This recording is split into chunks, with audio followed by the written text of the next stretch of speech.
it's actually so horrifying to witness the fact that like countries like Honduras are going through a drought in the summer, and then they're getting hit by extremely destructive hurricanes in the winter, and then they have to go through that and cycle through that every year. That's a huge injustice.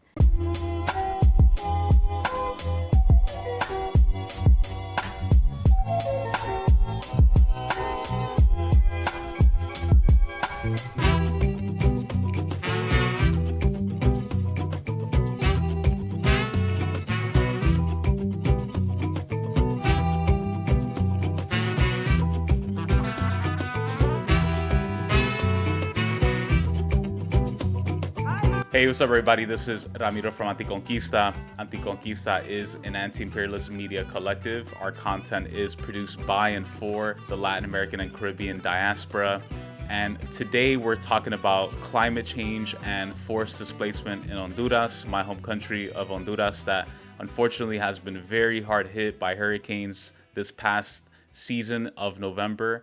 2 hurricanes, Hurricane Eta, Hurricane Iota. And joining us to talk about climate change and forced displacement in Honduras is compañera Adriana.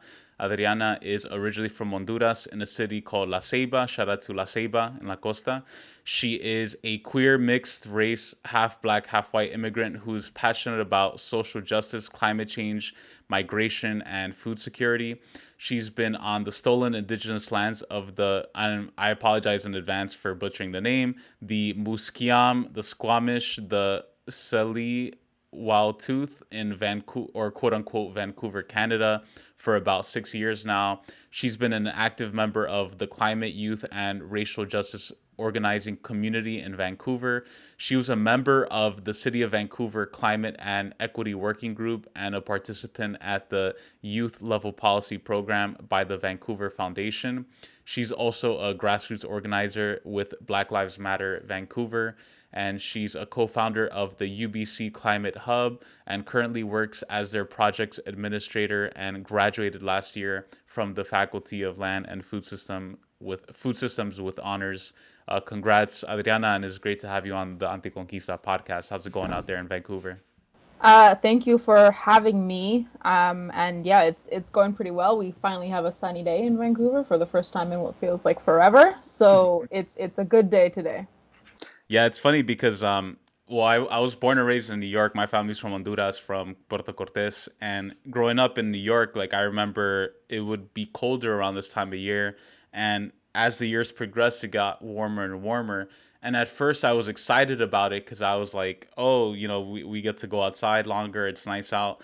But then I started, like, as I'm learning about climate change and capitalism, I'm starting to see like this is horrible because the natural ecosystem is being disturbed, the balance that exists. You're not, at some point they were saying that you can grow palm trees in New York, and I'm like, that's not normal. Like that's not good at all. And exactly. And so I really have had an awakening in terms of understanding how devastating climate change is and how it's connected to capitalism and forced displacement.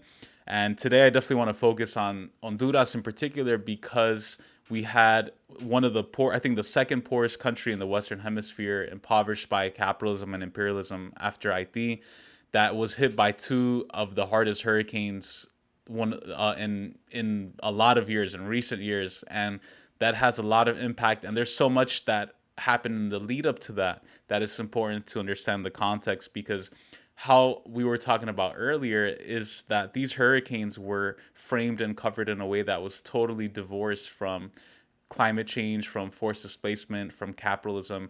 It was just like, oh, these 2 random events that are happening, who knows what the root causes are. And now the people of Honduras are suffering even as we speak. And you're involved with a lot of great work in terms of helping people out with mutual aid programs. And we'll get into that a little bit. Just to give people some background before we get into the discussion, Hurricane Eta took place from October 31st to November 14th. It was a Category 4 hurricane that struck Central America in early November. It was the 5th major hurricane of the 2020 Atlantic hurricane season. Eta originated from a tropical wave in the Eastern Caribbean Sea on October 31st. It made landfall near Puerto Cabezas, Nicaragua, which is on the border, and also got hit really badly by the hurricane. Hurricane Eta weakened to a tropical depression. It hovered over Central America for 2 days. So you're talking about 2 days nonstop rain, nonstop torment, flooding, and later moved north, regaining strength over the Caribbean and later accelerating towards Cuba on November 7th. Overall, at least 211 people died, and that estimate is probably much higher because the Honduran government is not very transparent about deaths. They didn't really do anything to help out the people. So we can expect that number to be much higher. Over 120 people are missing, and over $7.9 billion worth of damages were made. And Hurricane Iota took place from November 14th to November 18th, just literally a few days after this horrible hurricane. And Hurricane Iota was a Category 5 hurricane, so another level higher. It caused severe damage to all parts of Central America. It was the sixth major hurricane of the season, and it made 2020 the fifth consecutive Atlantic hurricane season since 2016 to feature at least one Category 5 hurricane. That's a huge deal. That means every year it's getting worse and worse and worse, and in a very short period of time. For us, 5 years may seem like a long time, but in the span of history, that's a blink of an eye. And over 61 people died, over 41 people are missing, and over $1.4 billion worth of damages were made. So, Adriana, what do you think, first of all, wanted to ask you, is your family okay? I know my family in Honduras is fine, thankfully, but is your family in Honduras okay, your friends and family? And also, what are the root causes of climate change and forced displacement in Honduras? And how are they connected? Because I know that's something we were talking about, is like they're not treated as interconnected. They're treated as these isolated events, but we know that they're all connected. So tell us a little bit about that. All right, there's a lot to unpack in everything you said there.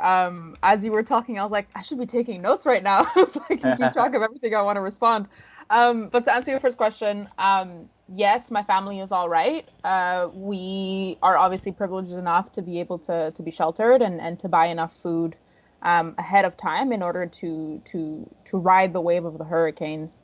So my family is all right. We did have some damages, but all physical damages. So in terms of people's health and safety, all good. Thank you for asking. And where to start? Connections between climate change and capitalism. So the first thing that you mentioned that I think is important to note is the connection with media. I just want to touch on that really quickly before I jump into the weeds of those intersections. During this Atlantic hurricane season, and when we saw these two massive and destructive hurricanes, there wasn't a lot of media coverage.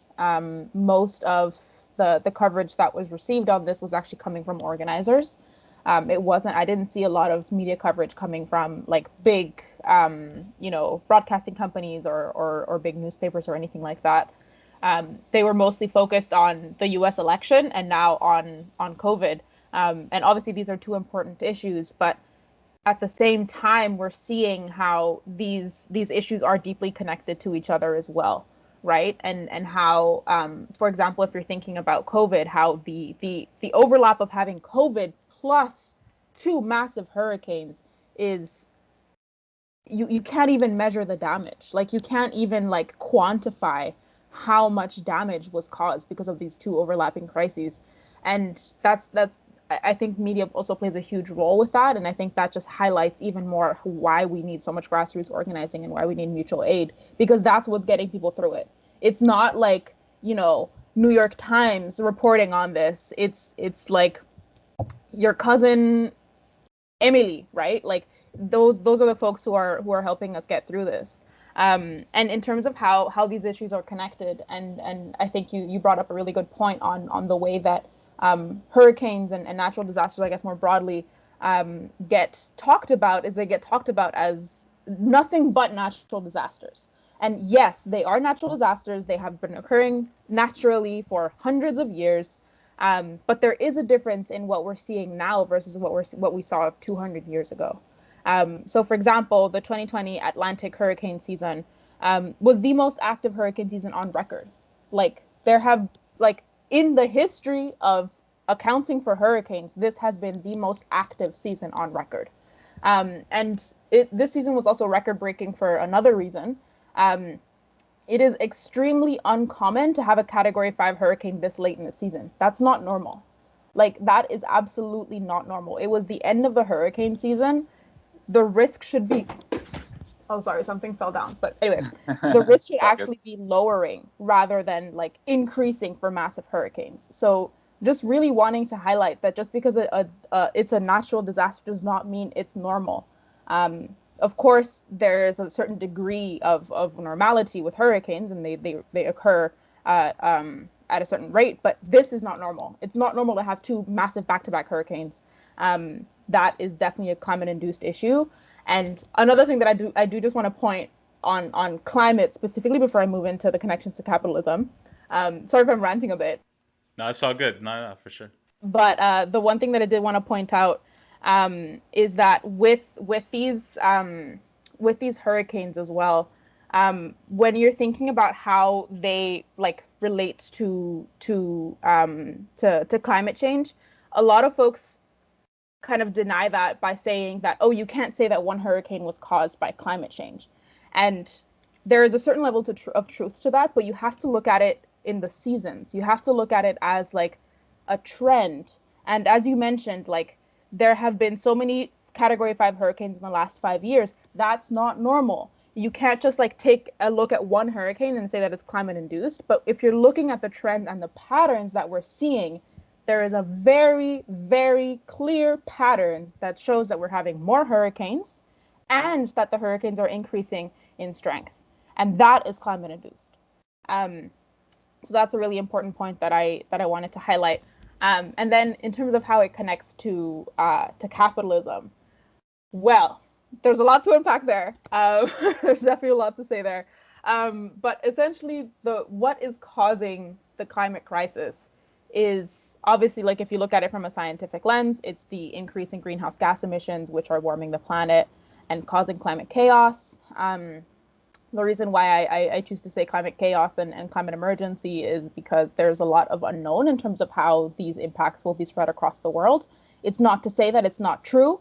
It's just that this is unprecedented. We have never experienced this in humanity, and we don't know exactly what will happen if we continue to increase our greenhouse gas emissions. Of course, there are trends that we can follow, but climate chaos really just showcases the uncertainty of the future that we're headed towards.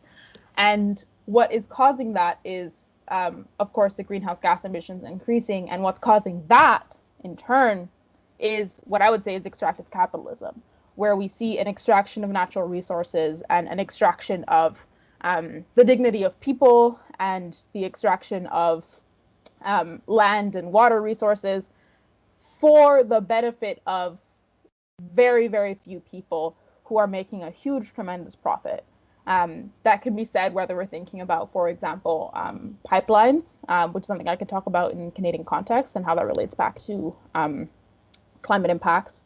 But that the fossil fuel industry at its core are the ones who are truly responsible for the climate crisis. And there is vast evidence that shows the connection between the fossil fuel industry specifically and the climate crisis. So there's an undeniable link there. And the fossil fuel industry, there's also a lot of evidence that shows that the fossil fuel industry knew about climate change and the impacts of climate change 30 years ago. And they chose to invest so much money to deny that truth, to like embed climate denial into society so that they could proceed to exploit and extract more and more and more. And now here we are.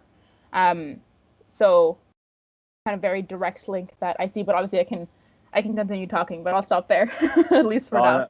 I think that's a good overview because it lays bare the economic foundation of climate change and forced displacement, and it explains it in a way that is based on economics. Because a lot of people like to say that capitalism is the best system, that it's the most efficient, that it creates all this wealth, but then that all of that comes at a cost, and all of that is a lot of it is lies, because we see that capitalism is destroying the world through climate change. We see that the polar ice caps are melting faster than they have been than under any other system. Water levels, sea levels are rising.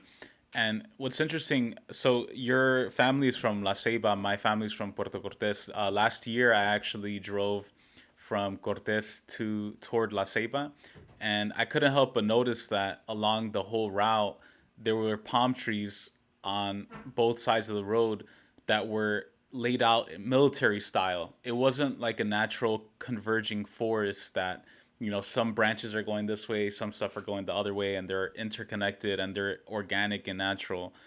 But instead, they were plantations, palm oil plantations.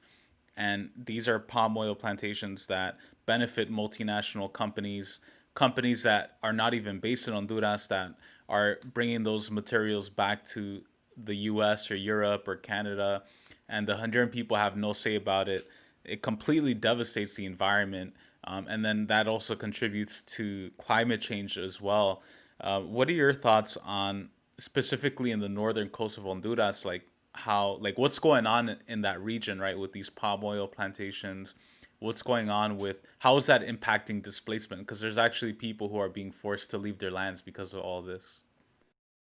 Yeah, absolutely. And that's a big thing too, if you're thinking about the influence of these massive Western corporations coming in and acting like Central America is their playground, right? Like, as if they haven't extracted enough in their own home countries. But then they come and extract the resources, and then they keep the money. Yeah. But it's a win-win, right? So I really hope people who are listening to this note the sarcasm in my tone when I said that, in case that wasn't obvious. But just want to make sure that's perfectly clear. They're like, oh, Adriana loves capitalism. No, It's like, let me just clarify. I don't want to be misquoted. But anyway, so palm oil. Yes. So there's a lot of things that I've noticed as someone who's been living in Vancouver for the last 6 years. I go back home once a year for the holidays. I won't be going back this year, but that's due to COVID. And something that I've noticed is also the same palm oils, because I land in San Pedro Sula every time I go home, and then I have to drive back to La Ceiba, and that's something that becomes increasingly obvious. And you're 100% right when you say that palm oil is extremely destructive. There's a lot of folks who are actually like boycotting products that contain palm oil because they're so devastating to the natural world. They are one of the most water intense plants to grow.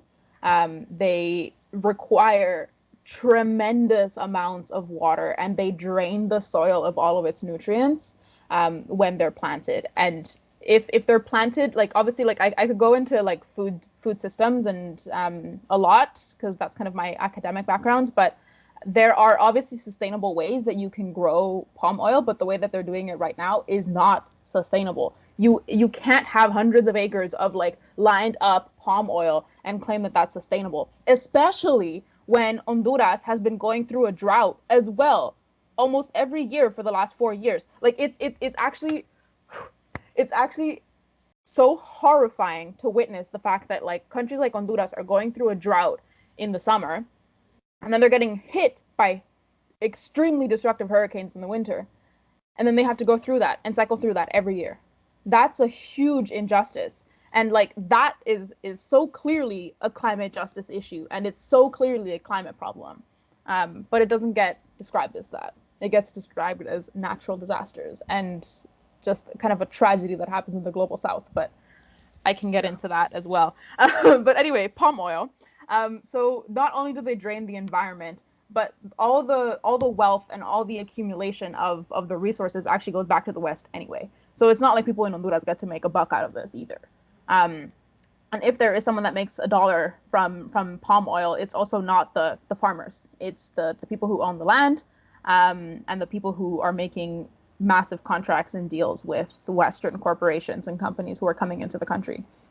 So again, you see the accumulation of capital and the accumulation of wealth, which is claimed to be a good thing for capitalism, only being accumulated in a very small percentage of people. The vast majority of people do not receive the benefit of the quote unquote benefit of capitalism. And trickle down economics is just not a thing. Like, well, it's just not a thing.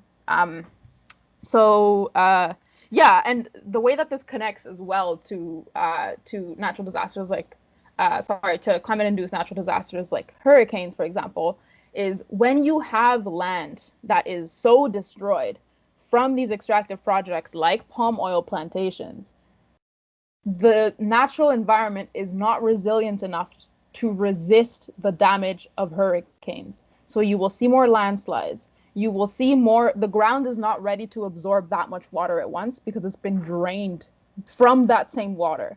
So it can't absorb it. So you see floods, you see landslides, and this is what's also displacing people. And these are the folks who have been working on this land and are not making enough money. They are not like getting their fair share, and they are actually the ones at the forefront of the climate crisis. They're the ones dealing with the problems.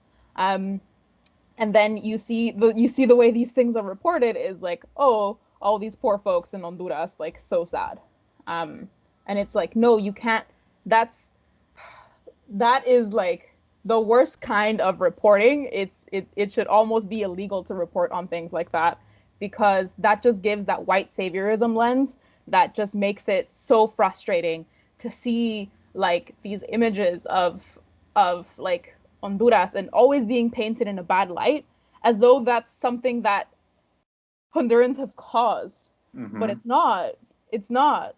So anyway, I'll stop there. I feel like I've that's such a great point, because like those white liberal commercials where they like have that white savior complex, they'll have like the Sarah McLachlan song in the back, like, you know, like the, you know, donate today, help out, is like, and you know, and they take responsibility away from themselves. Like when it's time to pay the bill, like they're MIA, you know, like they're not trying to be there. They're not trying to say like, yeah, it's US multinationals, Canadian multinationals, like, that are responsible for this. It's just, they just can't seem to get their shit together, you know, and that's when they want to kind of isolate and place responsibility. And I'm so glad you mentioned the connection with displacement, because like a lot of times, you know, for example, right now as we speak, there are people in San Pedro Sula who are getting ready to join a new exodus of the quote unquote migrant caravans.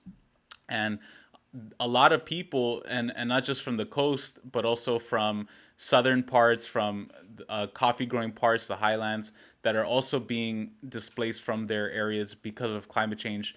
They're forced to join these caravans. It's not an option. It's not something they want to do. They're forced to, because they literally can't go back to the places that they're from. There's nothing left, because the lands were literally sucked dry for these multinational corporations in the West. And it's connected with displacement and migration, because the coffee farmers, banana farmers, people who were able to live and survive from their lands are now forced to go to the United States, where those resources are being extracted to and sent to. And people don't seem to make that connection. It's like you have these different crises, right? You have like the hurricanes that are impacting us, our people, and then you have like the migrant caravans. But a lot of times it's unfortunate that people aren't able to see them as like cause and effect and interconnected as a relationship. Why don't you also give us some background on Honduras? Obviously, we know for people who are unaware, right? Like, what is the system of government? What is the political situation like, especially for environmental activists? We know that people like compañeras like Berta, Caceres, Margarita, Muriel, others who have been killed for their work in defending our lands, you know, they're constantly being attacked by the government. Why don't you just give us a lay of the land in terms of like what the politics of Honduras is like, the economics for people who haven't been? All right, so I'm going to get to your question in a second, but you mentioned some really good points that I do want to touch on. The first one being on charities and the white saviorism aspect of it. Something that like I find with these large charities is that folks, when you donate to a large charity, first of all, at least in Canada, it's tax deductible. So there's actually no major change to your financials. Like if you give to a charity, it's tax deductible, so it doesn't make a big difference, versus mutual aid, actually you support people directly from your own pocket. which makes a big difference. But and I think the reason why charities are able to be so successful and to generate so much income is because it just maintains the status quo. It's like, oh, you gave $20 to charity, cool, you can continue, you can like keep going as is, which is a huge problem. And so going back to your question, and contextualizing climate change and migration, there's obviously a lot of links there. And I think like what you said with the caravans, first of all, people have been migrating in caravans for years. This is not new. This is a matter of safety. People migrating caravans because there's safety in numbers, right? And what we saw, for example, I can't remember when it was it 2018, when Trump went on this whole rant on the migrant caravans as if it's something new. It's not. It's been happening for years.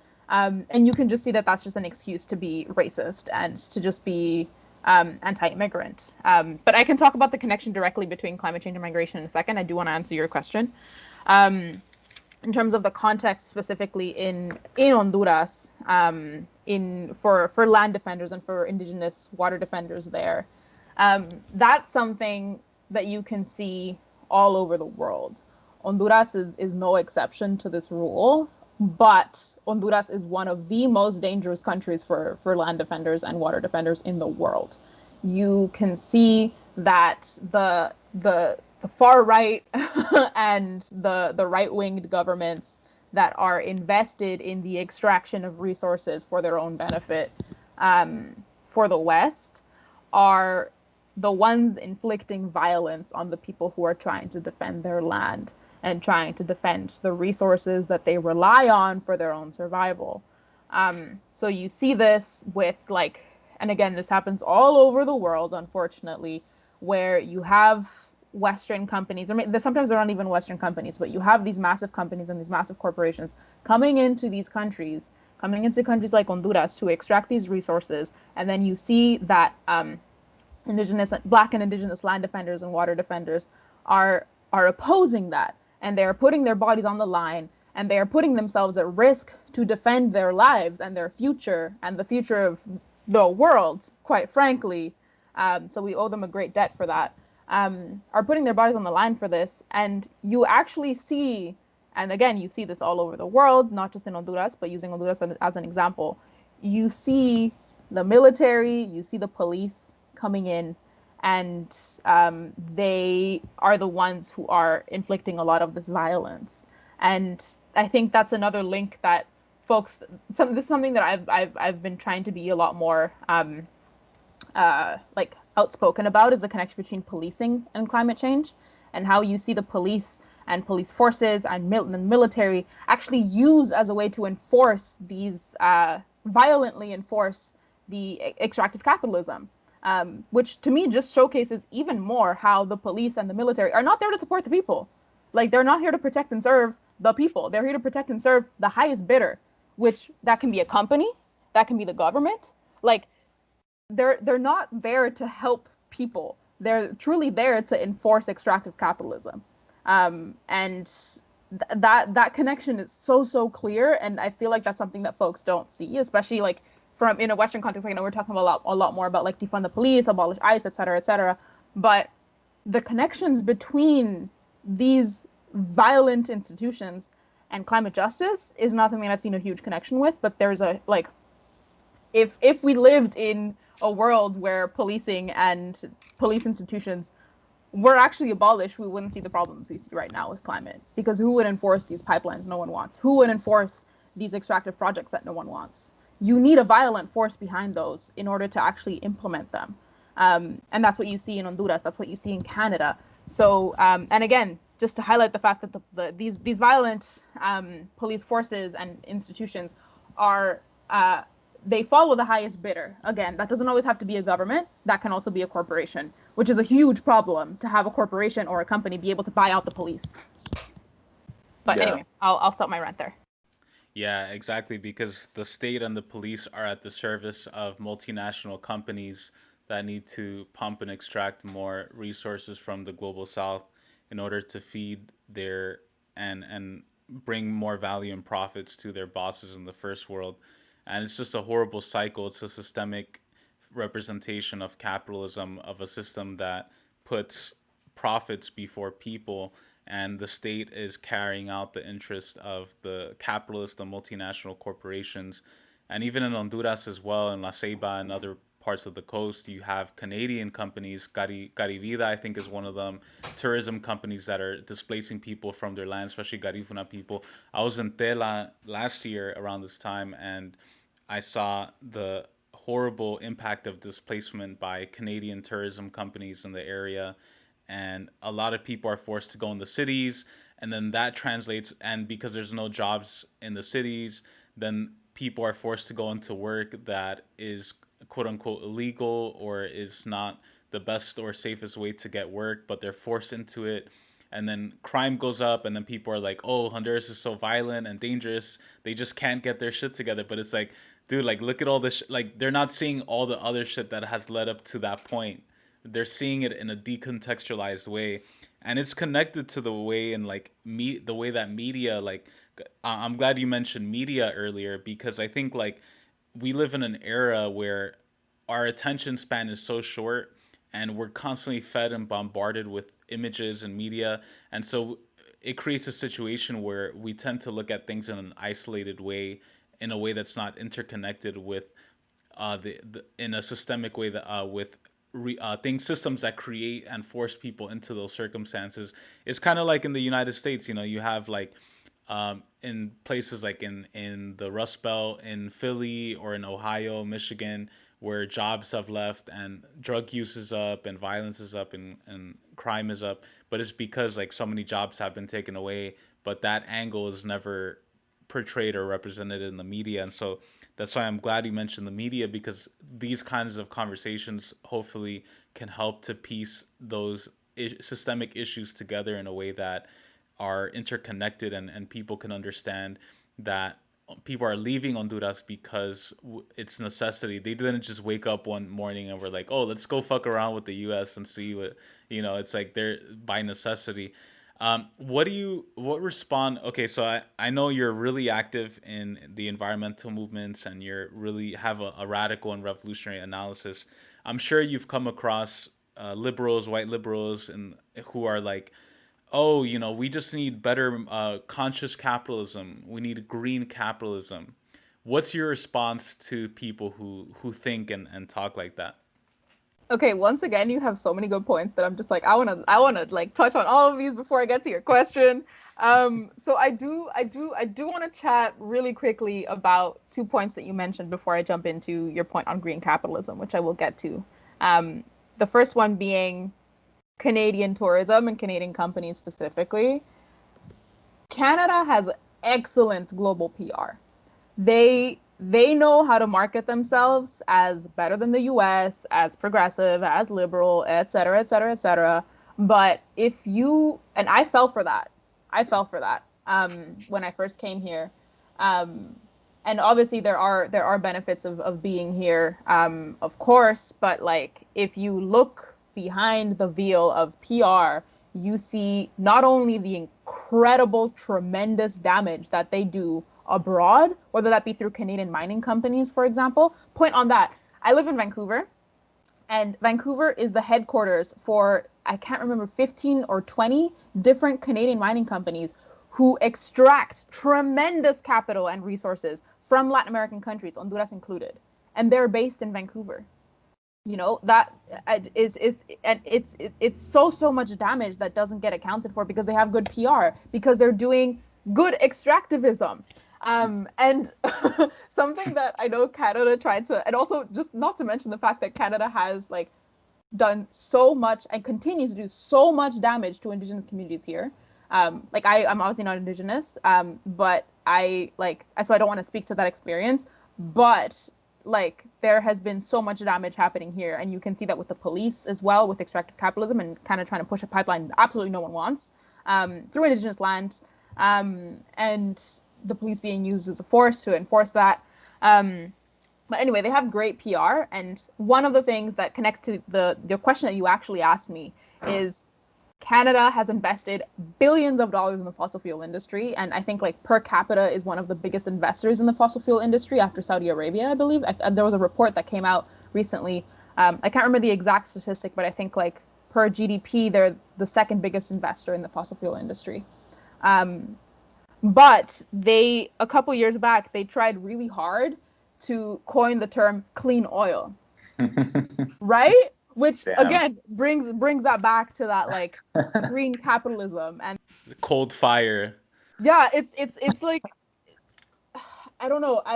And people obviously fall for that. And I think like there's when we're talking about the fossil fuel industry too, that I think is really important to note is that when we're talking about a transition away from the fossil fuel industry, it needs to be a just transition because the people who are working in these like companies who are just doing day-to-day work, they are not the ones to blame. I really want to be clear about that too, because like oftentimes that's the backlash that we hear within when we're talking about these conversations away from extractive capitalism and the fossil fuel industry is you need to have a just transition. You cannot leave the workers behind. Like it's not their fault that this is the only way that they're able to make money, right? In the same way that like for example, in Honduras, like you can't hate on a farmer who doesn't have another option but to work at a palm oil plantation, even though it's not great, you know? So again, you have to trace it back to who was responsible for making these decisions and who was hoarding the wealth. So just wanted to make a quick point on that. And I think, of course, like when it comes to green capitalism and framing that as a solution, I think like, okay, how do I say this? Okay, so as an example, the fossil fuel industry, you know how I mentioned before, the fossil fuel industry spent billions of dollars lobbying and fighting against climate science and kind of embedding climate denial for the last 30 years so that they can continue business as usual. Another thing that they did was they invested a lot of money into the idea of your personalized carbon footprint so that they could divert the blame from the systemic issues around extractive capitalism and the fossil fuel industry and blame it on individuals who aren't doing zero waste or blame it on individuals who aren't vegan, right? And like that shift towards the individual who isn't doing enough places the blame of the world falling apart on an individual, which is too much to cope. Like if you are trying to process that information without understanding the systemic issues, it's too overwhelming. And that I think that is part of the issue with green capitalism is that it diverts and shifts the blame towards the same people who are not to blame. Like they're the ones feeling the impacts, and they're not the ones. If I don't eat, if I don't recycle, that's not my fault. That's not the it's not my fault that like climate change is still happening because I didn't recycle on Tuesday, you know? And that's the issue with green capitalism is that you expect people to continue consuming, continue the same systems that we're in, but doing it in a way that's like, oh, you know, like meatless Mondays. Or not that that's necessarily a bad thing if you want to have like less meat in your diet, like that's whatever, that's your own choice, but like that can't be the only solution to the problems we're in. Or thinking that like because H&M now has a recycling like portion that they're doing okay. Meanwhile, like textile dyes are a huge pollutant.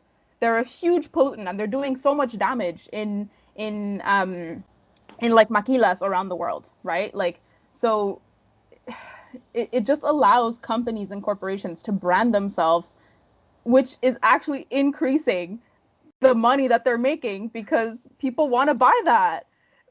And it just I don't know. That makes me want to burn things to the ground even more, to be honest. Like just like I feel you.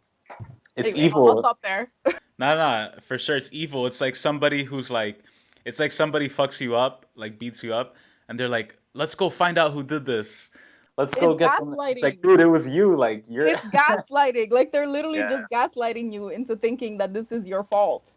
Right. Like it's like you see the world falling apart. You see forest fires in California. You see like huge hurricanes in Central America, and they're just like and the way that it's being portrayed is like either like, oh, these natural disasters, so sad, or it's portrayed as like, listen, we need to recycle more. And Yeah, and even like in terms of, I think another pet peeve of mine is when people in the West, especially white liberals, when they say like when they just place the blame on humans, they're like, oh, humans are the disease, like it's all people. It's like, no, not like in Honduras, we weren't doing all this fucked up shit to the environment before all these multinational companies started coming in. Like, we knew how to live off the land, preserve our environment, preserve our resources. It wasn't until these multinational companies came and started destroying stuff and wrecking stuff, commodifying stuff, perverting the land. And that's another pet peeve of mine too, that I'm sure like you've come across, is like when people are like, we, like we're the, I'm like, no, not we, like a certain groups of nations, certain companies, a certain class of people is responsible, not the poor campesino in Honduras or other places where, that are just struggling to survive. So like I know it can get frustrating because like there's all these patterns that as anti-capitalists, as revolutionaries, we can spot them, right? Because we have a systemic view of society, and we understand how they're all interconnected, right? And people may not always see that. What do you think, what kind of systemic change do we need in order to overcome this, not only in Honduras but all over the world? What do you think are some solutions toward climate change and forced displacement? And also within the immediate future, what is tell us about some of the work that you've been involved personally. I know you've been helping out with a lot of mutual aid, with a lot of support back home in Honduras, with organizations and people who are serving the people in the aftermath of the hurricanes. So tell us a little bit about that as well. The short term and the long term goals of getting rid of climate change. Massive question. Full disclosure, don't know if I have 100% of the answers, but I'll get into that. Let me just make my notes. Okay. So first of all, I do want to touch on your point on humans are the virus argument. And I think if you follow that path long enough, you'll see that the argument often gets made that the problem is overpopulation, and that's the cause of climate change. And if you follow that argument enough, you'll see that that's just eugenics. You'll see that like when you're talking about like, whenever I've seen people argue that overpopulation is the issue, they blame countries like India.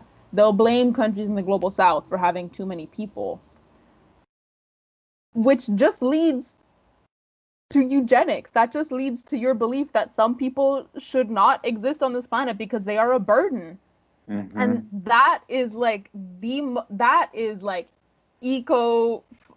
that's just eco eugenics. That's just like you using an extremely white supremacist mentality to try to address climate change, which I could, again, could go on a huge rant on that, but I will leave it at that for now.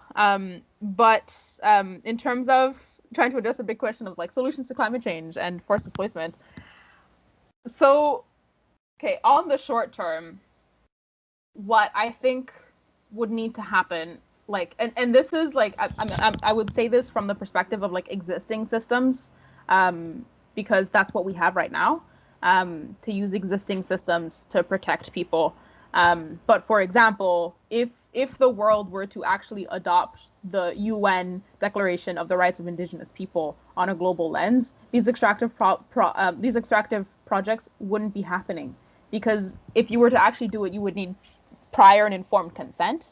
You would need, a lot of environmental regulations to go through with these projects. And if that was actually implemented, if that was actually respected, we wouldn't be in the situation we're in. But again, there's a lot of flaws within the existing system, of course. So that's why I wanted to make a note of, in the short term, right? Like, we kind of have to work with what we've got for now, while still building systems of resilience and other systems, right? But that's, I think, one way.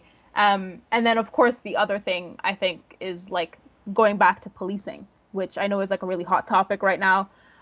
Seeing how that's connected to climate change, because again, you can't enforce these projects that no one wants, except like the 1% and the billionaires who are making a huge profit off of this, if you don't have a violent police force who's there to enforce them, right? Because like these rich folks are not going to get their hands dirty themselves. They need someone who's going to do it for them, and that's what the police is more than not used for. So I think that's a huge thing, and obviously like not having those same cyclical issues of Western or massive corporations and companies coming into global South nations and extracting more and more and more and more, whether that be like the extraction of the knowledge of people, the extraction of resources, the extraction of wealth, et cetera, et cetera. That needs to be put on a halt, full stop.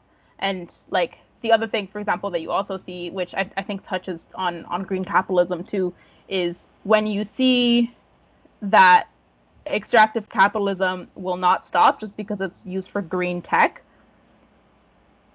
An example with everything that's happening in Bolivia, for example, where they have some of the highest reserves. I can't remember the exact, like the title, the name of the metal that they need. I think it's lithium, right? Lithium, yeah. They have one of the highest reserves of lithium in the world, which is needed for, I think, solar, I believe, if I'm not mistaken, for solar energy. And you see the same thing happen over and over again. Just because it's green tech doesn't mean that it's going to stop the problems of extractivism and imperialism. You need to completely revamp these systems, right? So, but that, which brings me to the long term, where like, and this, I think this is always so hard to come across to people, because I think one of the worst things that capitalism has done is rob us of our imagination. Like, people can't imagine a world outside of capitalism, but capitalism hasn't even existed that long. There are bricks in the world that have been longer than capitalism. There are books that have existed physically longer than capitalism. It's not a system that has been here forever. It's not something that we have to live with. We have the choice to move past it and to do something different. And I think, like, a lot of times when we're thinking about these arguments, like, people go into like, oh, so you want either communism or you want capitalism. And it's like, there have also been systems pre-capitalism, pre-communism, of people living on this land well for millennium, for hundreds of years. Yeah. Like, it's not just like one or the other, like there's so many different ways that we can live on this land and live sustainably.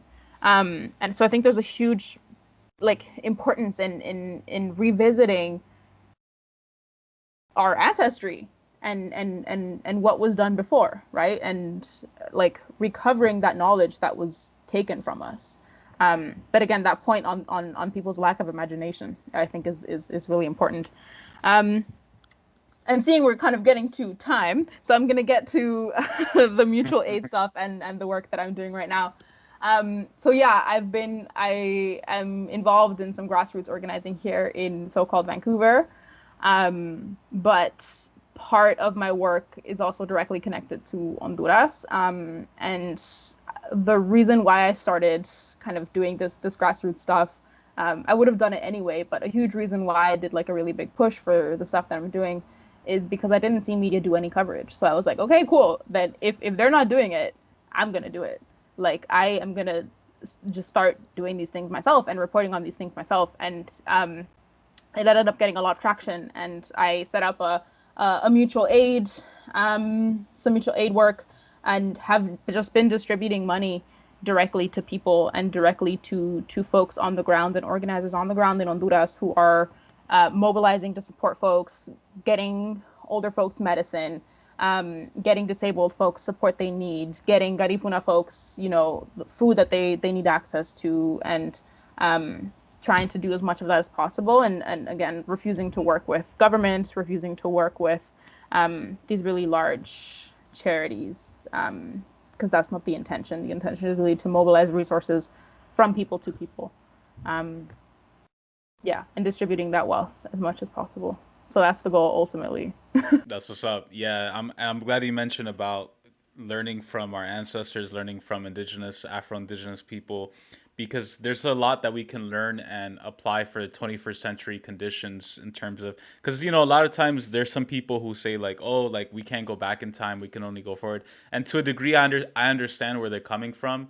But I think it's like, we can study the way that our people have been living for centuries, where they protect the environment, where they honor the environment, and apply that to the 21st century as best we can, like, and as a new synthesis, guided by indigenous, Afro-Indigenous people. And I think in Honduras, for example, if there were a new government, if there was a new progressive government, which I definitely would like, I think that immediately what I would want to see is a panel of Afro-Indigenous, especially women leaders who have been defending the environment for decades, to create an emergency plan to kick out all the palm oil companies, to kick out all the multinational extraction companies, to immediately on day one figure out how to stop any and all extractive policies in the country, to protect the environment, clean the rivers. And I think that's what Berta Caceres and Margarita Muriel, who's an activist as well. She unfortunately doesn't get enough attention as Berta Caceres. I like both of them. They were both revolutionaries. So Margarita Muriel, who is also a revolutionary, a socialist. I got the pleasure of meeting her in 2012, actually, before she was killed by people connected to the death squads. And she was brilliant. I mean, she had a whole plan laid out, like, 5-year plan, 10-year plan for how to get Honduras, clean Honduras up from this multinational filth that has been imposed on our people. And so I think it's exactly right. Just like you said, looking to our ancestors, our elders, applying that knowledge to the 21st century. Thank you so much, Adriana. It's been such a great pleasure to talk with you. Before we head out, what I do want to ask you is, how can people hit you up or get involved, and if they want to send money to Honduras to mutual aid organizations out there? Yeah. This always happens. We've been doing online things for like 8 months now, and I still always forget to unmute myself. But yeah, great question. I have also really enjoyed chatting with you today, so thank you for having me. And in terms of how people can support, there's so many different mutual aid projects going on for different regions in Central America. The one that I'm doing is specifically for Honduras, because that's where I'm from and that's where my connections are, and that's where I can ensure that the money is going to the people who need it.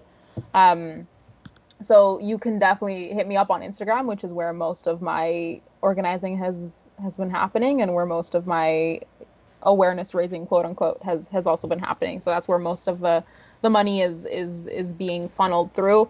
And also I've got my GoFundMe, so I can definitely give folks access to my Instagram. And there's also some amazing other organizers that I am not coming up with off the top of my head, but if you do hit me up, I can link you to them too. Yeah, most definitely. And we'll tag you as well when we post this. So everybody who follows ANTICONQUISTA, make sure to go and follow Adriana and go support, send some cash to our people in Honduras. Again, we're talking about, a very poor, humble country. And I don't like to use the term poor. I like to say exploited, because if you look at the tags on your shirts, a lot of times it's going to say made in Honduras, the clothes that you have on your back.